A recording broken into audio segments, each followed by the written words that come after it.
Сакам да го искоментирам и неговиот најнов спот, во кој се обидува да се представи како некој си голем државник. Замислете човек со неговите скапо платени реклами и спотови, за кои не сака да каже како се финансираат, ја злоупотребува армијата и луѓето во униформата. Армијата не смее да се злоупотребува во партиски настани и во партиски спотови. Стево Пендаровски, токму тоа го прави и тој спот подитно треба да биде тргнат од медиумите.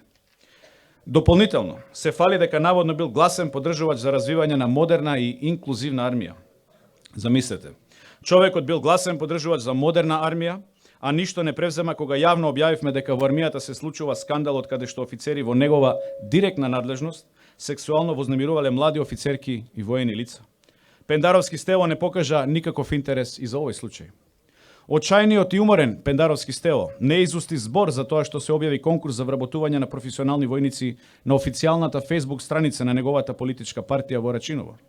И сега без срам објавува дека како врховен командант бил гласен поддржувач на модерна армија. Без трошка срам. Збор не кажа само за да им се додвори на криминалците од Дуи и на Али Ахмети. Затоа на 24 април народот треба да го казни. Поразот треба да им биде толку голем што дури Зоран Заев, што глуми повлеченост од политика, конечно да се спакуваат заедно и да заминат во политичка пензија. Ке го слушнете вчера Артан Груби на телевизија, едно интервју дава онака храбро, ај што го пушти низ вода Бујар Османи, така лесно го пушти низ вода дека нема да влезе во втор круг, па вели секој кој што сака да добие поддршката од Дуи за вториот круг, мора да се согласи да се бира председател во парламентот. Значи, не да го бирате вие, суверенот на народот.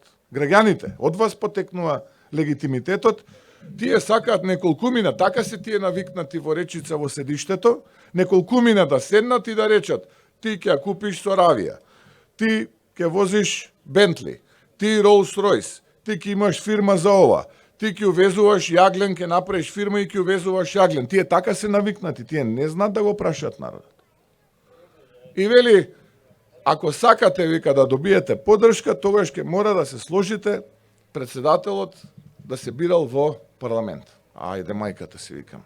По принципот, како до сега.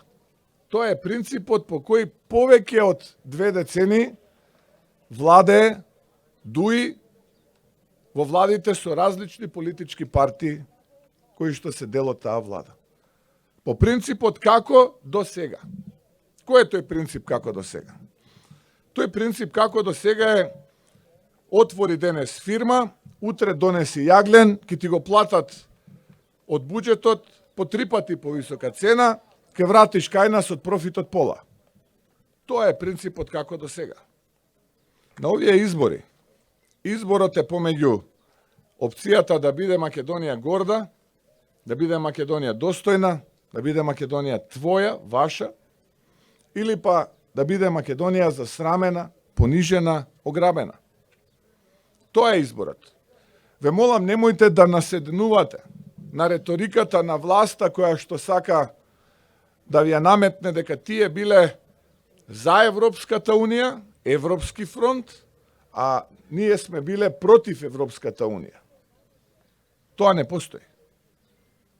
Изборот е или Македонија оваква каква што си ја сакаат огромно мнозинство граѓани, или Македонија онаква каква што ја сакаат овие неколкумина од Дуи и измеќарите од СДСМ. Тоа е изборот.